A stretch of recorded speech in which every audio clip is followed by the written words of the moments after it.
O Senhor esteja convosco. Proclamação do Evangelho de Jesus Cristo segundo João. Glória a vós, Senhor. Naquele tempo, Jesus foi ao Monte das Oliveiras. De madrugada, voltou de novo ao templo. Todo o povo se reuniu em volta dele. Sentando-se, começou a ensiná-los.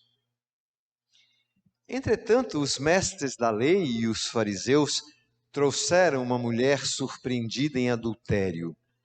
Colocando-a no meio deles, disseram a Jesus: Mestre, esta mulher foi surpreendida em flagrante adultério. Moisés, na lei, mandou apedrejar tais mulheres. Que dizes tu?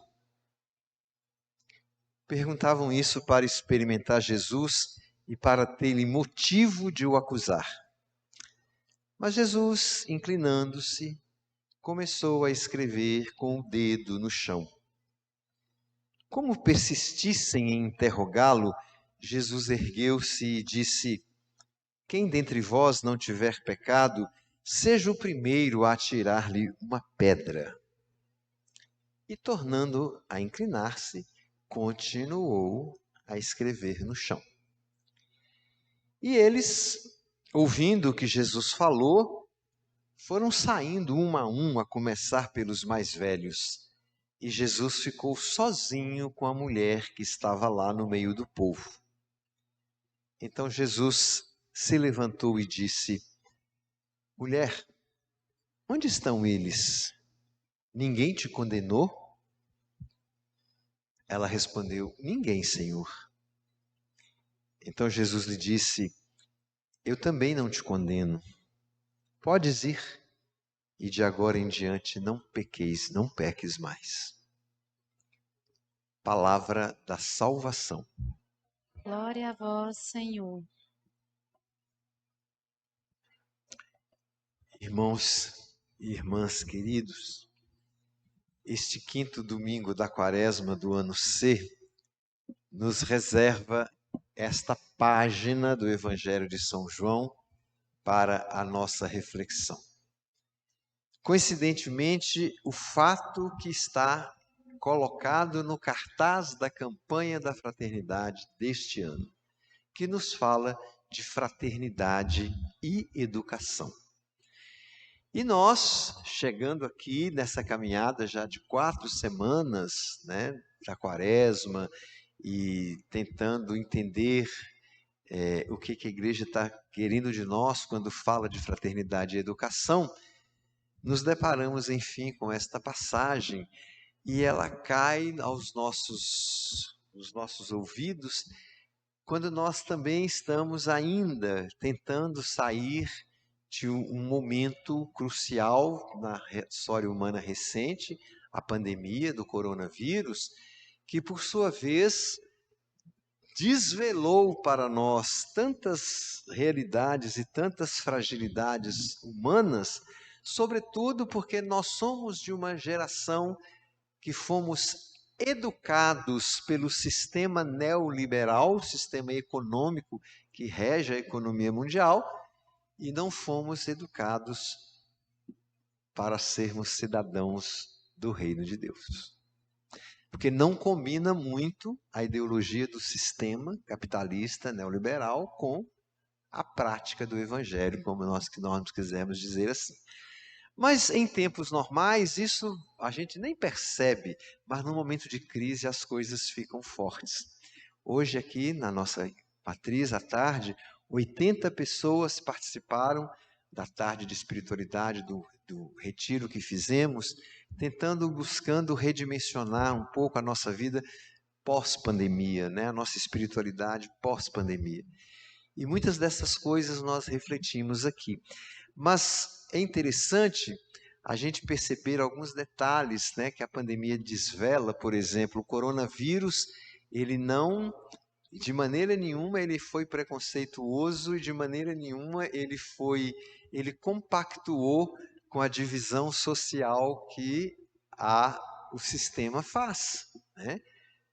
Não foi preconceituoso porque ele não dividiu. Ele não pegou, não foi uma doença que teve, por exemplo, preconceitos de gênero, como o câncer de próstata, que só vai dar em homem, né? O câncer de colo de útero, que só vai dar em mulher. Não, o coronavírus não teve essa distinção de gênero que a sociedade faz. Também ele não escolheu só, não foi só uma doença de pobre, né? Que doença que é só de pobre é raquitismo, é desnutrição, porque são doenças causadas pela fome, né? E também, mas foi também doença que pegou em rico, que pegou em pobre. Ele não respeitou as posses econômicas de ninguém. Nenhum país com dinheiro conseguiu combater a pandemia e enfrentá-la frente a frente, né? Todos os países, as grandes potências do G7, como os últimos países no ranking da classificação econômica dos países do mundo, do mais rico ao mais pobre, todos foram acometidos. Então, de repente, isso revela, poxa vida, como que a gente vive num mundo em que a gente não percebe que nós fomos deseducados para a justiça e fomos deseducados para a fraternidade. É uma coisa que fica assim muito clara. A gente até se lembra no início da pandemia, quando a dor ainda pegava todo mundo trancado dentro de casa no lockdown, né? As pessoas privadas dos seus privilégios de rua, dos seus prazeres, dos seus finais de semana, todo mundo em casa com medo, tremendo, vendo o vizinho adoecer, parente ser entubado, a gente muito amiga ser enterrada. Aí parece que a gente teve aquele ataque de solidariedade, né? Todo mundo se sentiu assim, vamos ajudar, vamos ajudar. E tem no Brasil aí alguns exemplares de atitudes que a gente não esquece, de pessoas que ficaram marcadas como atitudes assim corajosamente solidárias com as... Mas março, abril, maio, junho, julho, agosto, setembro, outubro de 2020 já estava difícil, né? Isso aí. E depois, porque não fomos educados para a fraternidade e para a justiça. Primeiro, porque o nosso conceito de fraternidade é muito. Como é que a gente fala isso? Quando a pessoa se fecha no seu próprio grupo, corporativista, que eu quero dizer, né? Nós somos fraternos com os nossos. E o nosso conceito de justiça é o conceito do neoliberalismo, né? A justiça como aquela realidade de retribuir com o condenação quem não presta e premiar quem presta. Esse é o conceito. A sociedade, o conceito de justiça é esse. E nós o tempo todo vivemos incomodados. Se não fosse assim, nós não falaríamos mal das pessoas, nós não ficaríamos julgando o tempo todo, nos comparando com os outros, nos achando melhores que os outros, nos achando superiores aos outros, publicando coisa dos outros, passando notícia que não interessa a ninguém, é só aquela pessoa, mas a gente vai invadindo. Acaba que a gente tem no celular a vida de todo mundo, né? Mas com nossos juízos. Alguns estão ali para nos dar prazer, alguns estão ali para a gente mostrar, olha fulano, olha Beltrano, olha Cicrano. E assim nós vamos, né? Essa é a educação da nossa geração. Muito parecida com essa que nós vamos encontrar no Evangelho. Interessantíssimo, Jesus, na narrativa de São João, Jesus sentado começou a ensiná-los e não estava na sala de aula. Estava lá no templo, no lugar onde a comunidade vive. Portanto, o conceito de educação é esse que eu estou tentando dizer, não é o conceito escolar. Ele faz parte. Mas para a campanha da fraternidade, o conceito de educação é esse nosso modo de viver na aldeia global, entre pessoas. e com a natureza. É isso a educação. E nesse processo, diariamente, nós somos aprendizes, educandos, e somos mestres também. Então, a vida inteira a gente passa num processo de educação. E aí o mestre, o educador por excelência, sentado lá no templo, ele é interrompido, né, pela expressão da cultura vigente. Senhor, mestre, esta mulher foi surpreendida em flagrante adultério. Moisés, na lei, mandou apedrejar tais mulheres. Que dizes tu? Olha a construção dessa acusação. Antes de perguntar a Jesus o que o senhor acha, já veio o argumento da autoridade. Moisés, na lei, manda apedrejá-la até morrer. Isso era legal. E os judeus, os israelitas conviveram com isso séculos e séculos e séculos e séculos, assistindo na praça todo dia apedrejamento de mulheres e nunca de homens. Era a educação deles, era assim, né? Uma sociedade educada pela ideologia do machismo, pela ideologia patriarcal, né? Pela, pela ideologia da autoridade da lei. Essa era a educação daquela gente. E eles vêm diante de Jesus expor isso, né? Mestre, ela foi surpreendida. Como se já disse, o senhor não sabia quem é essa? Não, ela foi surpreendida. Olha o que ela fez. Essa era a educação daquela sociedade. E todo mundo achava normal, diariamente, assistir apedrejamento de mulheres pegas em adultério. Nunca de homens pegos em adultério. A lei feita por eles caía sobre elas, para defender a eles, né? Eles trazem a acusação. Bom, primeiro já chamaram Jesus de mestre, isso eu já acho bonito, reconhecer. Mestre. Eles é que dão a Jesus esse lugar, bonito isso, né? O lugar do educador. Só que cheios das intenções também para as quais eles foram educados. Perguntavam isso para experimentar Jesus e para terem motivo de o acusar. Um pouco também da nossa cultura. Quando a gente não tem um motivo de acusar, a gente inventa. Quando a gente não tem como argumentar contra uma pessoa, falar mal dela, a gente acaba até dizendo assim, mas eu vi, eu sei, eu soube, alguém falou, disseram. A gente inventa o motivo do julgamento.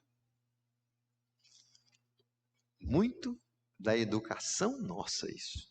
Como eles também. Perguntavam isso para experimentar Jesus, para terem motivo de o acusar. E ali estava muito lógico, né? Se Jesus falasse contra a lei, eles tinham um motivo político sério, né? E religioso sério para acusá-lo. Contra a lei do templo, contra a lei de Moisés, contra as leis do país. E se ele fosse contra a mulher, fosse a favor da lei, eles tinham um motivo social para acusá-lo. Aí, defende os pobres, fala da opção pelos mais frágeis, vulneráveis, e está aceitando que tem que matar a mulher? Um pouco, nossa sociedade, ela vive de ciladas, né, armadas. A gente arma cilada o tempo inteiro para pegar as pessoas. Mas Jesus, inclinando-se, começa daí, né? Em vez de crescer, né, na autoridade, inclinando-se, começou a escrever com o dedo no chão. Em nenhuma outra passagem bíblica ou do Evangelho nós vamos ver Jesus escrevendo, só nessa. A figura daquele que ensina, a lousa, né, escrevendo no chão. São João não fala o que ele estava escrevendo, Mas pela conversa que vem seguir, a gente pode imaginar como imaginou o autor do cartaz da campanha da fraternidade. Por tudo que a gente refletiu, Jesus deve ter escrito aquelas duas palavrinhas ali: sabedoria e amor. E aí é nessa posição de quem se inclina, né, de quem desce para ficar na altura dos outros. Ele poderia, como eu disse, ter crescido, né? Não, ele desce, se inclina e vai escrevendo no chão. E como persistissem em interrogá-lo, ele vai conversar com eles. Então aqui é que vem esse processo educacional de Jesus, que vai sendo também o motivo hoje de nós nos perguntarmos pelas nossas relações na aldeia global. Dois alvos ali. Uma mulher no chão, né, da pior condição possível, do chão, como a gente fala assim, do chão não passa, né, e um bando de homens, autoridades, pessoas de bem, como acusadores, pedra na mão. O instrumento da justiça dos fariseus eram as pedras. Engraçado. Os romanos crucificavam, os judeus apedrejavam. Então, estão lá com seu instrumento de julgamento, né? A autoridade de quem tem a pedra para jogar, para lançar, para acusar. E Jesus poderia ter criado ali um momento assim, inédito, de uma confusão tremenda. Primeiro, maltratar aqueles homens, xingá-los publicamente, desfazer da autoridade deles, né? O que talvez muitos de nós no ímpeto faria, né? Mas Jesus opta pela pedagogia do diálogo, do respeito, da acolhida, da tolerância e conversa, né? A conversa vai girar em torno da ética daquela atitude. Quer dizer, fica muito óbvio pelo fato de no final eles terem, cada um deles por sua vez, tirado o seu instrumento de acusação e de morte, né? Deixaram as pedras no chão, estão lá, não tiveram mais a coragem, mas não houve briga, não houve discussão. Jesus mostrou àqueles homens algumas coisas. Primeiro, que lei é essa, né? De Moisés, que no sexto mandamento diz: não matarás, e depois manda apedrejar até a morte as mulheres adúlteras. Que lei é essa? Que foi acrescentado? O que foi mexido aí para que essa lei se tornasse tão incoerente? E vocês não são capazes de ler que uma coisa contradiz a outra, né? Entre os 10 primeiros mandamentos não tem um que diz não matar. Como é que vocês falam que na lei de Moisés, quem introduziu isso, né? Que sistema político, econômico, social e religioso que fez a lei ser interpretada assim? Ponto 1. Ponto 2. Se ela foi pega em flagrante adultério, onde está o adúltero? Onde está? Mas na lei manda matar elas. Pois é, mas e eles? Que estrutura, que cultura, que educação é essa que vocês vão encobrindo o homem, que pode até ser um de vocês que está aí muito bem vestido, ninguém sabe, vocês não estão acusando ninguém, pode estar até de pedra na mão aí, mas que estrutura é essa que esconde, né? Que protege, portanto, preconceituosa, uma cultura que massacra um tipo de gênero para proteger outro? O que é isso? Né? Como Jesus diz assim, me ajudem a entender isso. E terceira coisa, como que a gente pode julgar o pecado do outro, porque eles estão falando que ela é uma pecadora, né? Então trata-se aqui de pecado. Mas existe alguém que não o tenha? Existe alguém que está isento desta realidade do pecado?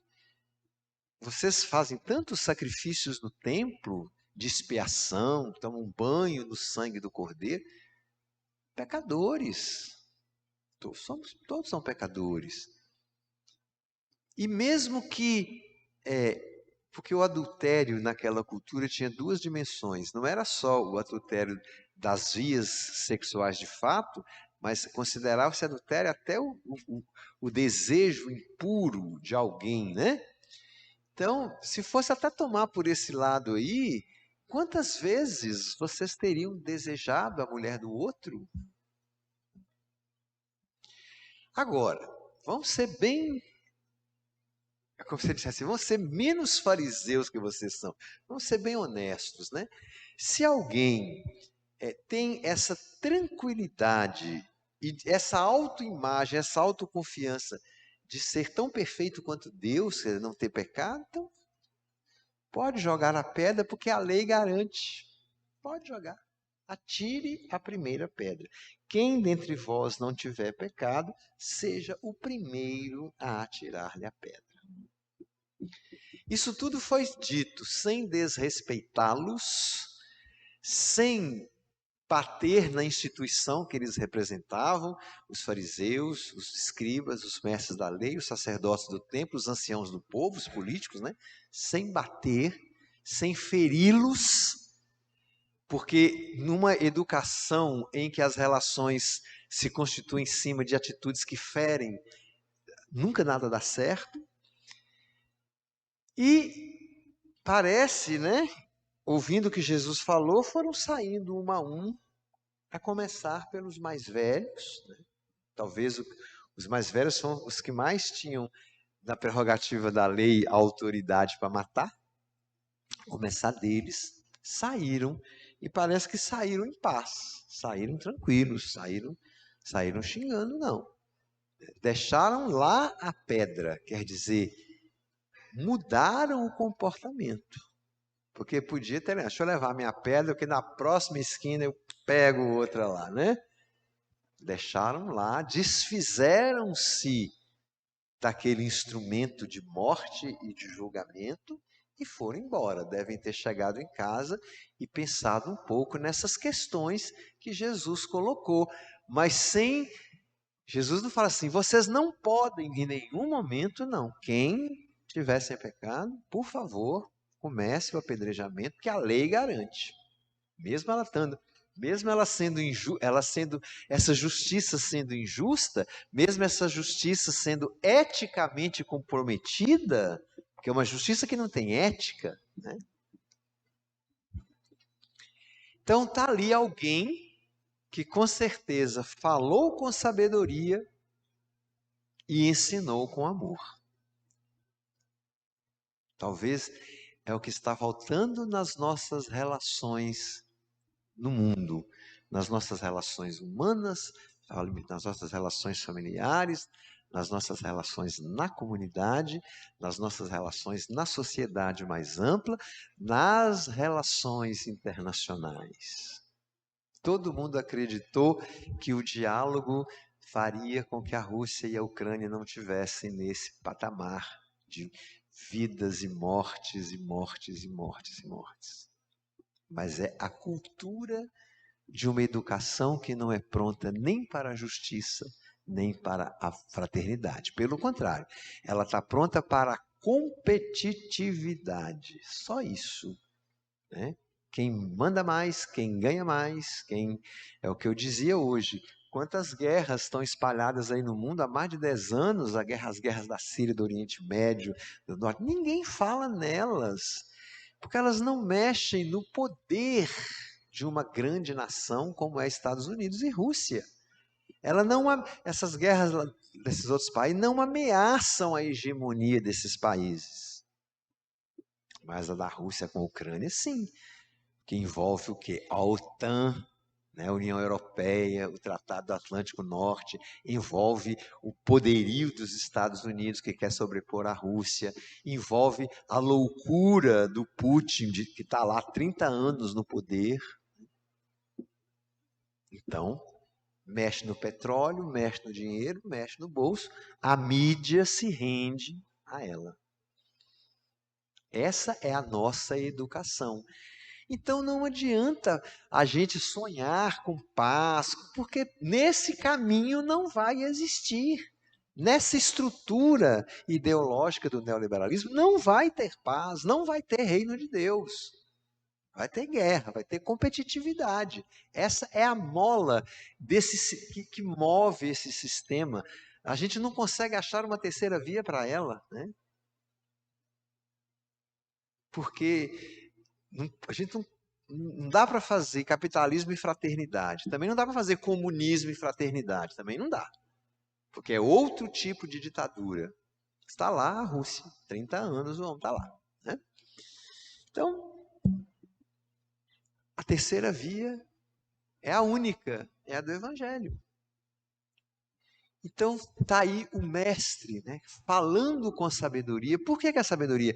Porque ele fala a partir da sabedoria de Deus, da lógica divina, e não a partir da sabedoria constituída pelas ideologias dos sistemas do mundo. Por isso ele fala com sabedoria, mas ensina com amor. Né? Aí ele vira para o outro lado, continua o mestre. Agora, a outra vertente da história está lá no chão, esmagada, humilhada, pisoteada, ferida, arranhada, sem dignidade nenhuma, exposta publicamente a mulher. E é interessante que Jesus fala com ela com a mesma palavra que ele se dirige a Maria em Caná e depois aos pés da cruz, mulher. Né? Mulher, onde estão eles? Já começa daí, né? Ele já devolve a ela essa dignidade, essa condição de ser mulher. Não ser a adúltera, não ser a prostituta pública, mulher. O mesmo nome que ele deu à sua mãe em Caná e na cruz. Que coisa, né? E aí, em nenhum momento pisa. O que você fez mesmo? Me conta aqui, como é que foi? Como é que é isso? Repisando, sabe? Repisando a culpa. De uma certa maneira, quando a gente começa a julgar as pessoas e até, eu quero só te ajudar, né? E começa a perguntar. Na verdade, a gente está dizendo, olha, eu sou melhor do que você, por isso eu estou aqui, eu só quero te ajudar. Eu sou melhor do que você. E com Jesus não rola isso. Não rola isso. Porque isso destrói qualquer relação para que seja verdadeira. Jesus não perguntou por ela. O que você fez, minha... Não. Ele falou, onde estão eles? Engraçado, né? Não ficou pisando. Ele quis que ela descobrisse que ela não corria mais perigo. Onde estão eles? Ninguém te condenou? Não, Senhor, ninguém. Olha a sabedoria e o amor desse educador.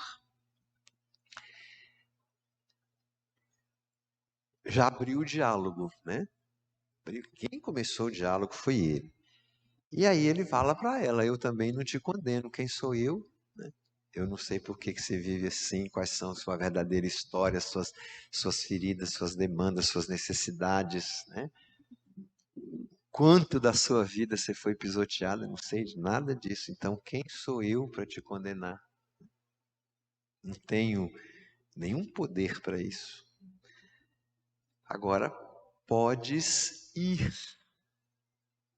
Verbo ir. Andar para frente. Né? Coisa, né? Podes ir. Jesus cria condições para que aquela mulher vá adiante. Né? Não vai ficar mais ali, naquela derrota, naquele sofrimento, pisoteado. Pode ir. Ir É um verbo que direciona a pessoa para diante, né? Pode vir, pode voltar, mas pode ir. Interessante isso. Ele abre a possibilidade dela olhar para frente, dela olhar para o futuro. E de agora em diante, quer dizer, vamos botar aqui fazer um divisor de águas. Essa história complicada sua, até aqui foi assim, mas de agora em diante, né? Você vai, mas de agora em diante, outra perspectiva, outra esperança, outra autoestima, outra, sabe, não precisa nem de vingança, porque ninguém te condenou, nem eu te condeno. Assuma a sua condição de mulher, de pessoa, e não peques mais. Falar com sabedoria, ensinar com amor. É isso que essa quaresma da fraternidade está tentando nos dizer, com todas as leituras das missas desses 5 domingos, coroando hoje com esta passagem, é isso que está se tentando dizer. E a gente vai vendo no cartaz da campanha atitudes que a gente não vê no mundo, onde você vê o mestre inclinado na mesma posição do aluno, do educando, né? E depois ambos curvados ali, uma para ouvir melhor, o ouvidozinho dela está bem aberto ali na direção do corpo de Cristo que se inclina sobre ela. Inclinar pelo abraço, inclinar pela acolhida, inclinar pela compaixão. E ambos têm a mão no mesmo lugar, né? Olha lá, a mão do Cristo no peito, a da mulher também. Quer dizer, ele está ali falando a partir do coração, ensinando a partir do coração. E ela está recebendo também a partir do coração. Ensina com amor, né? E a figura dele que está no centro do cartaz, a cabeça com aquela auréola ali, também por detrás tem a sombra da cruz, né? E é exatamente ao pé da cruz que a mulher repousa a cabeça que o mestre vai repousar depois lá no alto. Mas ela já repousou a cabeça na cruz, ali no pé. Muito bonito. A pessoa que fez isso estava inspiradíssima, né? E aí a gente pergunta, mas o que Jesus teria escrito? Ah, com certeza essas duas palavras. Sabedoria e amor. Fala com sabedoria e ensina com amor. Gente, nesse mundo quase pós-pandemia, isso não é uma lição, né? Isso é uma necessidade. É uma necessidade. Porque eu vou tornar a dizer isso, nós todos sonhamos com as relações humanas pós-pandemia nesta educação. Nós chegamos a acreditar, naqueles momentos, os primeiros 6, 7 meses da pandemia, que foram os lockdowns terríveis, né? Solidão, abandono, todo mundo dentro de casa, ruas desertas, noite caía, e a gente ficava doido para amanhecer o dia, porque não tinha movimento, não tinha nada, todo mundo, loja fechada, igreja fechada, tudo. Pessoas morrendo, vizinhos sendo internados, ambulância tocando. Aquele momento horrível, a gente achava que, poxa vida, quando isso passar, com certeza as pessoas vão ser diferentes. A gente tinha certeza. E 2 anos depois, não é assim. Porque é preciso reeducar a cultura humana. Preciso reeducar a raça humana. Uma reeducação que começa em casa, que passa pela escola. E se a escola, por exemplo, reproduz esses esquemas, né? Esses esquemas neoliberais, esses preconceitos, essas divisões e tal. Hoje a gente vê às vezes que algumas escolas são famosas porque dinheiro custam caro, mas a gente sabe que a educação ali é educar exatamente para o preconceito, para manter a diferença, para as pessoas crescerem nos seus próprios corpos e não para se inclinarem diante das pessoas. Sabe disso tudo.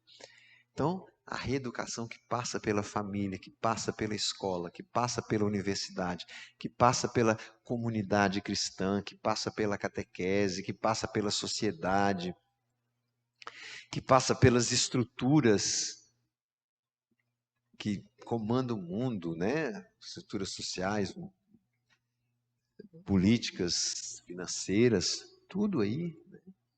Porque em tudo é um grande desrespeito. É um grande desrespeito. As estruturas financeiras não respeitam a vida, não tem valor nenhum a vida. Nenhum. Falava hoje dos aposentados, né? O idoso não vale nada. Na hora que ele aposenta, as instituições financeiras vêm atrás, querendo fazer empréstimo consignado, porque ele agora tem um dinheirinho seguro que ele vai ganhar todo mês da aposentadoria. Aí ele passou a valer alguma coisa, mas a vida dele não. Essa é a nossa cultura. Então, aquele sonho que a gente chegou a ter, eu falo assim, até que no mundo inteiro, de que as coisas seriam melhores, não vão ser melhores se as pessoas não melhorarem. Porque as estruturas não vão mudar por elas vão mudar pelas pessoas que preenchem essas estruturas. E dentro dessa população mundial, pelo menos 2 bilhões se dizem seguidores de Cristo Jesus. Então, a reeducação para a fraternidade passa pela nossa fé.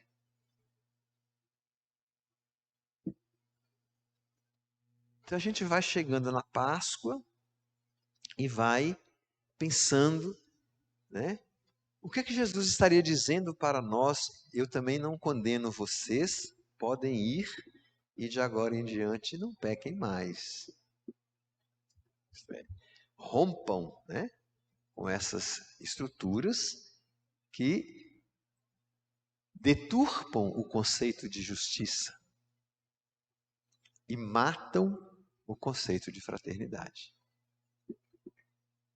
E se fosse Jesus dizendo para nós, fariseus, né?